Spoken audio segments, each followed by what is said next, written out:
Okay, so I've finally been able to get to where I can video after I lost my iPad and all those sorts of things. So I have I have Buster here with me, who's entertaining himself by chewing on something. So he's going to be helping me. Say hi, Buster. No, he's too busy. Okay, so let's get started. Let's handle the Progressive Era. I am going to go through this rather quickly. This is certainly not in any way greatly detailed, but I am bringing out some of the sort of the bigger issues. So let's get started. The Progressive Era, as noted on the front, I sort of see the Progressive Era as being around about 1880 to the 1920s, and it really is sort of marked by a sort of a twofold movement. It is a period of time of great social activism as well as political reform, and the two parts of this are known as like the purification of government as well as the efficiency movement, which you would also see listed in your book as being called Taylorism. So within the idea of purification of government, the American populace has seen a great number of scandal, Andrew Jackson and others, of course, being some of the more famous examples where we see scandal sort of plaguing the White House and other places. So there is this idea that we need to sort of reform the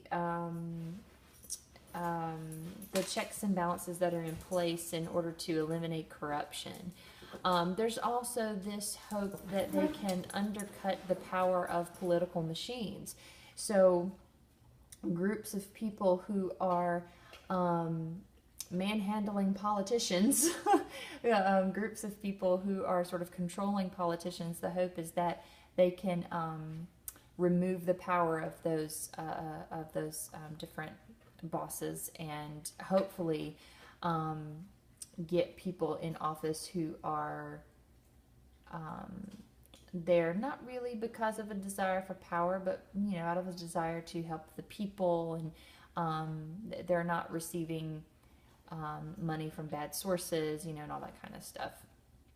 Within the efficiency movement, it really is the idea of sorry, Buster's having fun jumping up and down out of the chair. Basically it is what it sounds like. We want to make things more efficient. We've come out of the Civil War and out of Reconstruction, and everything is highly industrialized, but we need to do something to identify and eliminate waste in the economy, but also in society overall. And so we'll see some things that are actually quite good and some things that can be quite dangerous. Also, there's the idea of developing and implementing practices that can ultimately improve every area of life. So in talking about the purification of government, there's a few different movements, groups of people, and so on and so forth that are more prominent during this era. We see muckrakers, and muckrakers were journalists who sort of lived for the scandal. They lived to find and spotlight corruption, scandal, waste, and thinking about the efficiency movement, waste, and bring it to the focal point of the nation. So these are nationally read journalists who are writing these big exposés. We, sometimes definitely they're not going to be true. Other times, it's so horrible you can't believe that it's true. So anyway, Prohibition comes about during this time. If you remember the temperance movement back in the early to mid 19th century, this is sort of an outcome from the temperance movement. Prohibition was the outlawing of the manufacture, sale, and transport of alcohol. But this is not going to eliminate it. More often than not, when you make something illegal, people will find a way around it. So, eventually we'll see people like Al Capone and others who are basically like mob bosses, right? And they have a big alcohol business. It's where we find speakeasies and people like my my great grandfather and his brother, who used to be rum runners, right? The people who would they would also run moonshine as well to different places. So isn't that fun? Anyway, but then we also have women's suffrage. So women's suffrage, in this idea of purifying the government, not just women, but some men started to argue that women's suffrage was necessary. There was an idea that women were somehow purer. Women are held up on a pedestal. They are free from the corruption of government. They are free from the corruption of public life. And because women were the bearers of morality and virtue, and they are sort of the glue which held society together, that ultimately, if you want a pure vote, if you want to eliminate scandal, if you want to eliminate scandal and waste and so on and so forth, then let the women vote. Give women the vote, because they're not going to allow certain things to happen. There are several constitutional amendments popping up. The 16th through the 19th Amendments, income tax, legalized.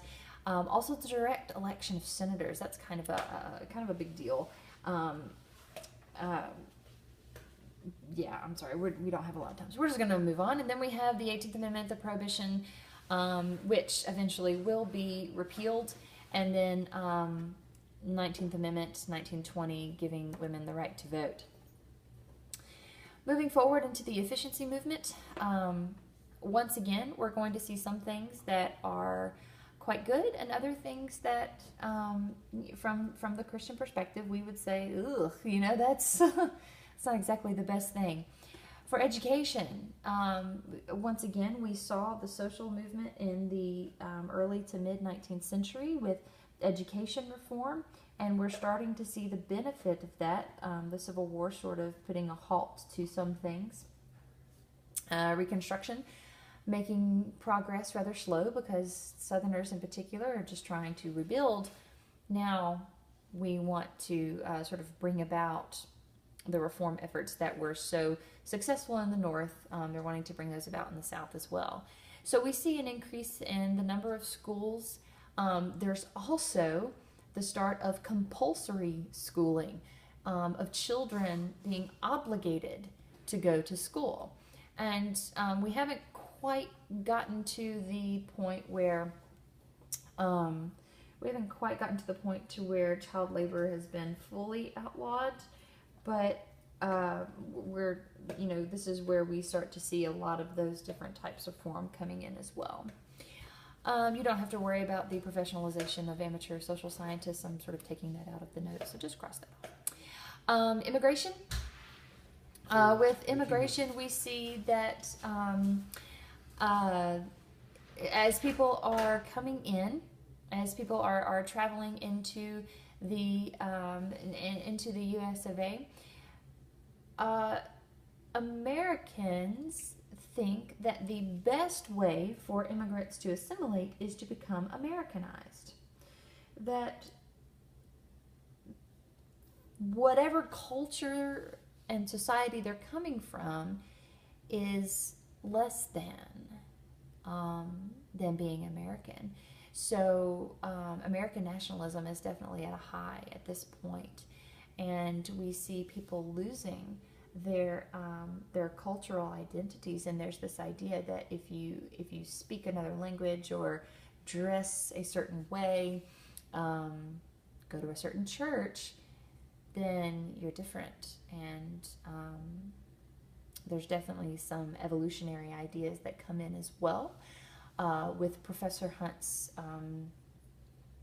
biology text, he lists out the 5 races of man. And this is going to come into play with the birth control movement as well.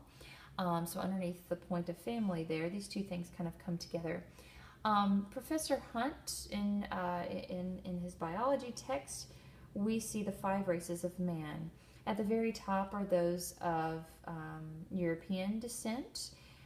Next would come the quote-unquote yellow race, or the Asian race. After that comes, oh dear, I'm trying to remember. I believe it's like Native Islanders, or excuse me, it's Native Americans and whatnot. And then after that, we get to the point where we are at the quote-unquote brown race, which would be Pacific Islanders, Indians, as in like from India, not Native Americans. And then at the very bottom is going to be Jews and blacks. Well, when these people are immigrating, because people from all over the world are immigrating to the U.S., there's this prevailing thought that, oh, well, you're not at the top of the food chain like the rest of us are. Within the birth control movement, there is this push, once again, within the efficiency movement, there's this push for eliminating waste. And some people, and I cannot think of the woman who started Planned Parenthood right now, off the top of my head. Anyway, some people started to see these immigrants who were coming in, and not just immigrants, but poor people of any ethnic background. They keep having children, and that becomes a burden on society. Therefore, we need to issue birth control to control the population, because you only want the nice people in your country, right? And you want to eliminate the waste, quote unquote, of having so many extra Jews, or having so many extra Irish, or so many extra African Americans, so on and so forth. Because, or eliminate the extra poor people on the streets. You don't want to have that.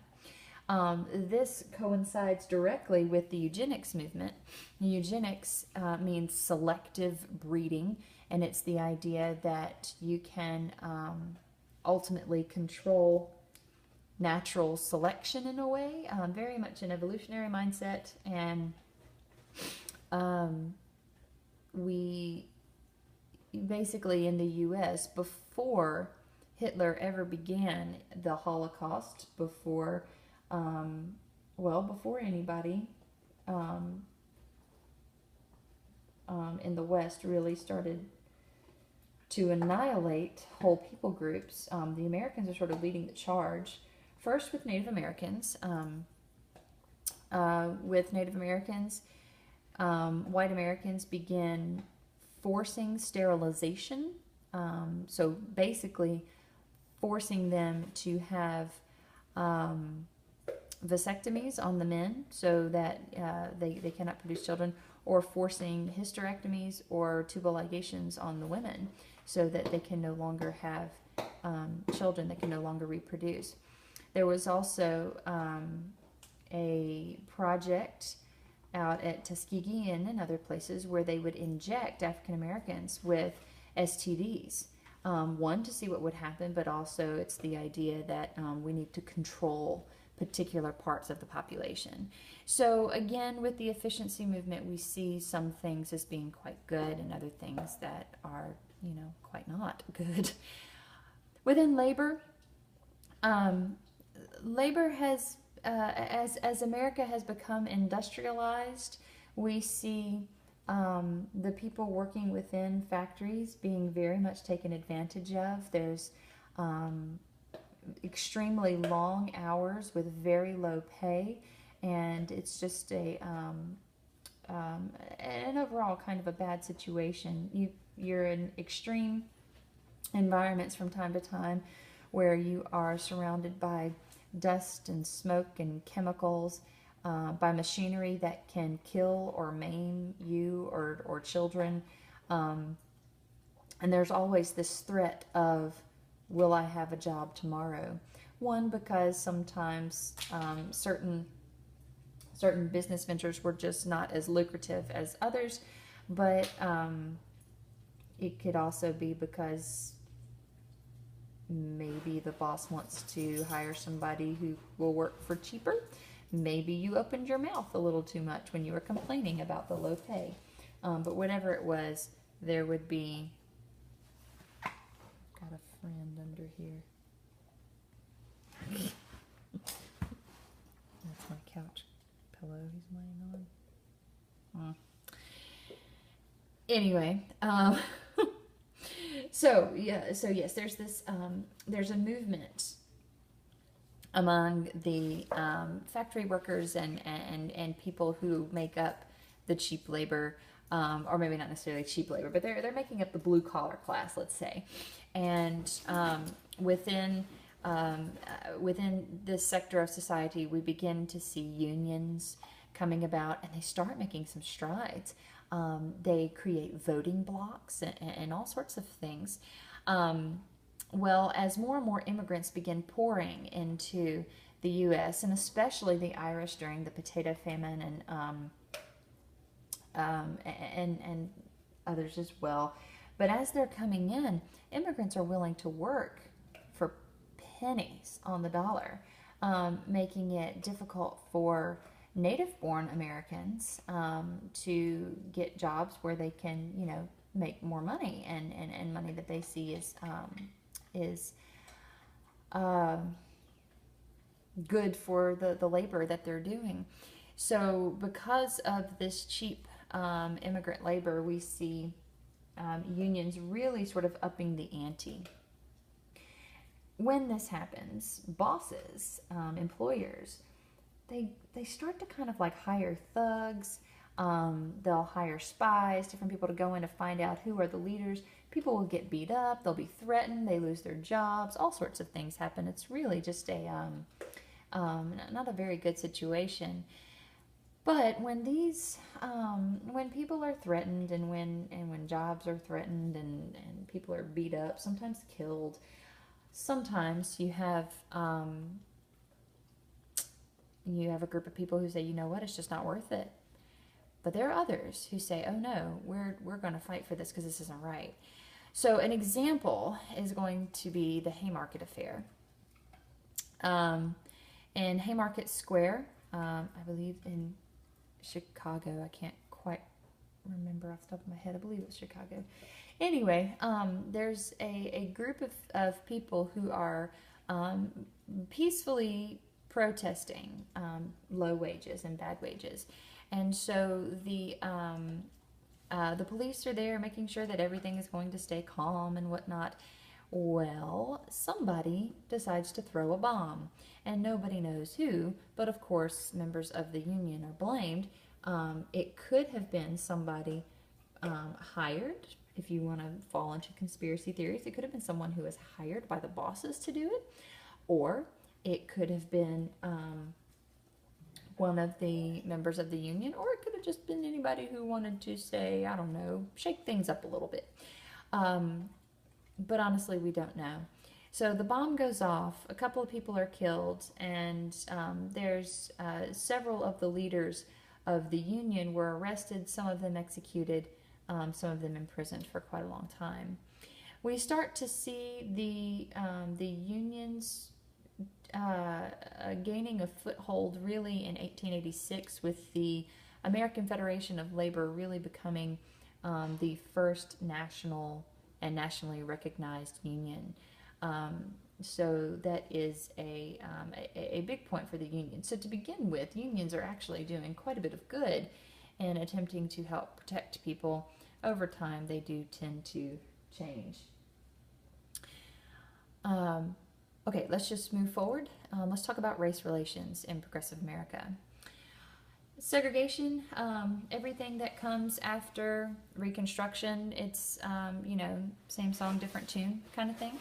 Jim Crow laws ensured the separation of blacks and whites in both the North and the South. More often than not, we tend to focus specifically on southern states and what's going on in the South, but Northerners were just as racist as Southerners. It is what it is. People are people. We tried to think that some people are different than others. We're not. People are people. 1896, there is a big sort of watershed moment. We have Plessy versus Ferguson, which states that separate but equal facilities are acceptable, and this won't get overturned for decades. So this, it's definitely a big deal. And we even see places like the little town of Ville Platte, just about an hour south of here. Only just within the past, I think, 7 years or so, and maybe even less than that, maybe within the past like 4 years, that Ville Platte High School has finally come out from under a court order because of this idea that they're still under Plessy versus Ferguson. They weren't supposed to be, but they were. So anyway, that's just kind of an interesting little tidbit from something that's going on around here. There's an increase in lynching which takes place from the late 19th to early 20th centuries. And mostly this does take place in the South. We talked about the Ku Klux Klan that came about during Reconstruction. The Klan was still heavily involved in this, and this was a great problem because more often than not, blacks in particular are targeted simply because of their skin color, and it has very little to do with any sort of crime. And even if it were, obviously this is not part of the judicial system, so it's vigilantism. So we don't need that. It is partly responsible for what's known as the Great Migration, where 6.5 million African Americans moved from the South into other places, but especially the North. However, once again, Northerners and Southerners are the same. Both of them are racist. So in furthering segregation, we see it happening in real estate, because real estate agents more often than not were white, and so they're trying to keep out blacks, whether American born or not, from certain neighborhoods. So where some white people would have moved in and they've established a neighborhood, and let's say there's 2 houses for sale, and there's a white couple and a black couple, and they're coming in and they're looking at the houses. Each of them, to the white couple, let's say, this house is worth $100,000, and they would look over, that would be the price that they would give the white couple. They'd look at the black couple and they'd say, for you, let's make it $700,000. And that's, very much an exaggeration. However, that's the idea. They're doing what they can to keep the segregation of various ethnicities. Within the city, we see, especially sort of in the North, we see certain areas becoming mostly African American, again, because they're being shunned and pushed away from other areas. So Harlem, in particular, becomes mostly African American between 1902 and 1920. Sadly, because blacks are continued to be pushed out of good-paying jobs and schools and so on and so forth, we see a cycle of poverty, which African Americans just struggled to break, and very few of them did break. So Harlem, and this is not because people are black or white or good or bad or poor or not poor. Harlem, because of how many, when you have more people, you're going to have more crime, period, because you have more people. And this is something people don't understand. It's people are people, and people are sinful, okay? Okay, glad we're on an understanding about this. So, because there is such a, I hear my son back there talking. He's supposed to be napping. Because there is such a large grouping of people in a small place, we're going to see lots of crime. Oops. So we have prostitution, theft, drinking increasing in this community, and the Abyssinian Baptist Church pastor evangelizes, and this church is rather important to the American Protestant church, because we see Dietrich Bonhoeffer eventually coming from Germany and worshiping, teaching Sunday school and being a part of Abyssinian Baptist Church. And it's a church that is truly trying to interact with the community and to help solve problems by way of the gospel. So this is a very important church to the American church as a whole. The effects of segregation on education, once again, because of Plessy versus Ferguson, we see separate but equal facilities are acceptable and totally okay. So we see the institution of all black universities, like Tuskegee, among others. We see all black labor unions developing, because blacks, more often than not, were not allowed to join unions created by whites. And in the unions, if blacks were allowed to enter, at some point there would be someone who would say, now wait a minute, if we have black members, that means that we're going to have to deal with issues relating to black citizens. So we're going to have to, at some point, our black union brothers are going to stand up and say, wait a minute, what about these Jim Crow laws? Wait a minute, we want equal pay. Wait a minute, and so just like what we saw within the abolition movement, where the men didn't want the ladies involved because they would have to deal with women's rights issues within unions, we see white union leaders in particular saying, well, in order to advance and get equal pay and get good pay and so on and so forth, we cannot be trying to advance the rights of blacks at this time. We're going to do one thing at a time. Overall, segregation's effects on life within the African American community is not good. There are higher rates of illegitimacy. So, and again, this is not because that this community is more evil or more prone to evil, or that they are somehow more prone to sin or anything like that. It really has to do with a lot of things that's taking place sort of legally. But higher rates of illegitimacy, we see violence increasing by at least 60%, and death rates are much higher, mostly because of the large populations living in smaller sections, like in Harlem. With black leadership, there are several big personalities. Marcus Garvey very much advocated black nationalism, basically saying that blacks needed to separate themselves from whites in order to succeed. His basic idea was that slavery prohibited whites and blacks from ever being able to live peacefully together. He said it simply was not possible. Therefore, he wanted all African Americans to reclaim the African continent from the natives in Africa. What, baby? No, baby, you need to go lay back down. There's my little one. Mommy's doing something right now, and I need you, if you want to get a book, you can get a book, but you need to go lay back down, okay? Thank you, Lovey. Mommy's doing something right now, okay? I need you to be nice and quiet. So that's Marcus Garvey. Then we have Booker T. Washington. Booker T. Washington, obviously very famous. He was a former slave, and his idea was, no, we don't need to reject living with white people. That's not going to help anything. We need to cooperate with white people, because slow and steady is going to win the race.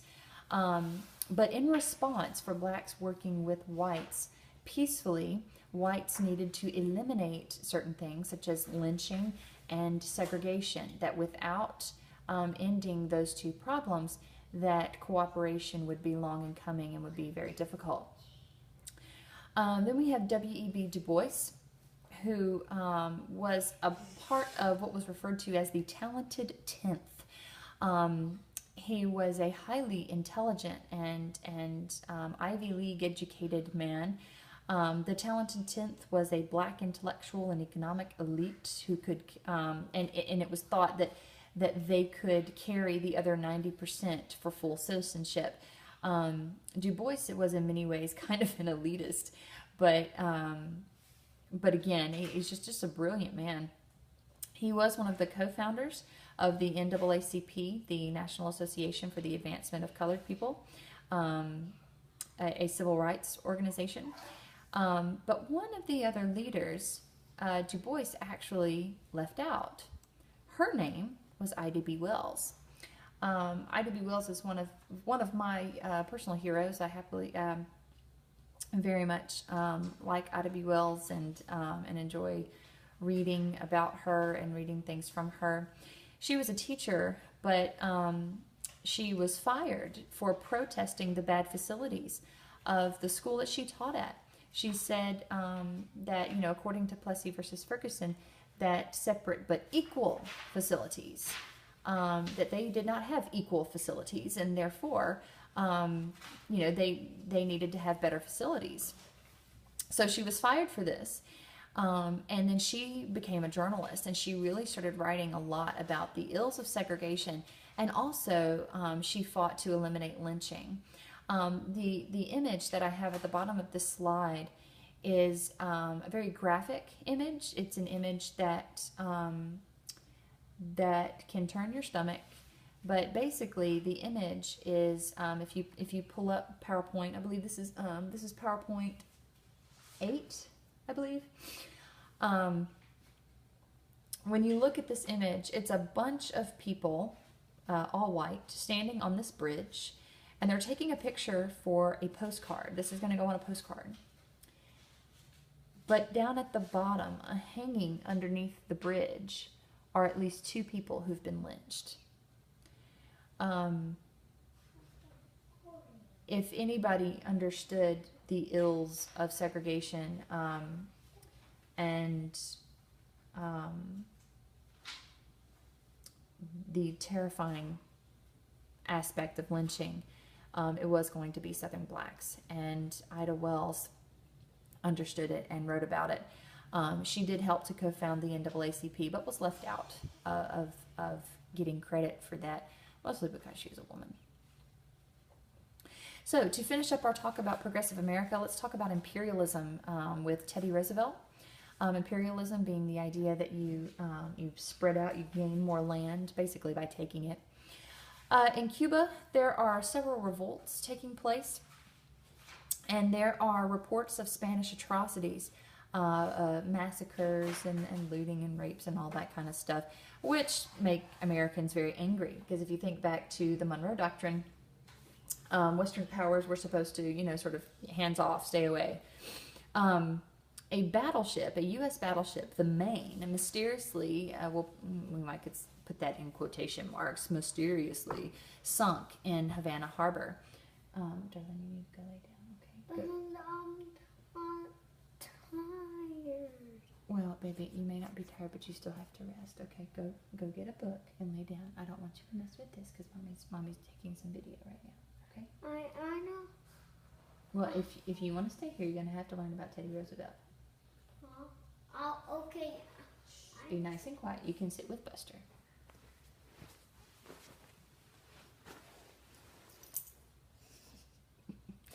Okay. So there are some conspiracy theories as to how the Maine sunk. Was it an American involvement? Was there not? I don't think we ever actually found out specifically. If we did, then I'm sorry, I missed that in my research. But anyway, so this battleship sinks in Havana Harbor, and Spain and the U.S. Then declare war on each other, thus entering us into the Spanish-American War. This is where we see, well, Theodore Roosevelt had already been doing lots of stuff. He'd already gained some political title and all this, that, and the other. But he joins up. He goes into the military, leading a group of men known as the Rough Riders. And they're really known for the charge of San Juan Hill, San Juan and Kettle Hills. So anyway, basically the Rough Riders and Theodore Roosevelt receive a great deal of glory that's probably not correct. The glory should have gone to others, such as the Buffalo Soldiers, an African American unit of the U.S. Army, which lost more men, did more fighting, and ultimately paid a heavier price. The end of the Spanish-American War comes about with the Treaty of Paris in 1898, in which Americans get temporary control of Cuba, Puerto Rico, Guam, and the Philippines as territory. Teddy Roosevelt had held many honors over his lifetime. He was Assistant Secretary of the Navy, Vice President, and then President at the age of 42, and up to that point he was the youngest to hold office. He was not refined. He was referred to as a bull in a china shop. However, he was highly educated and very, very smart. He read at least a book a day. And he was the author of more than 35 books. Going along with his achievements, we see lots of conservation efforts. He designated 150 national forests, 5 national parks, and the first 4 national game preserves, among other things. Once again, with imperialism, we see the Philippines and Cuba sort of coming underneath the purview of the American government. The U.S. stays around in Cuba, ultimately hindering Cuban independence, and eventually we would leave. With China, Teddy really works to kind of turn the Monroe Doctrine. There were opium wars which took place in the mid to late 19th century in China, and there's a lot of Westerners who are wanting a piece of the pie. A lot of colonies have sort of fizzled out, and there's other places that look really, really good. So Teddy encourages an open door policy in which everyone can colonize China, but he doesn't necessarily talk to the Chinese about that. In Colombia, a lot of people think that he basically started a rebellion. Well, yeah, he did. He started a rebellion. And then eventually we won the rights to build the Panama Canal. His policy was that, this is once again, he's reversing the Monroe Doctrine. America no longer can keep to itself. It is a global power, and it should act as such.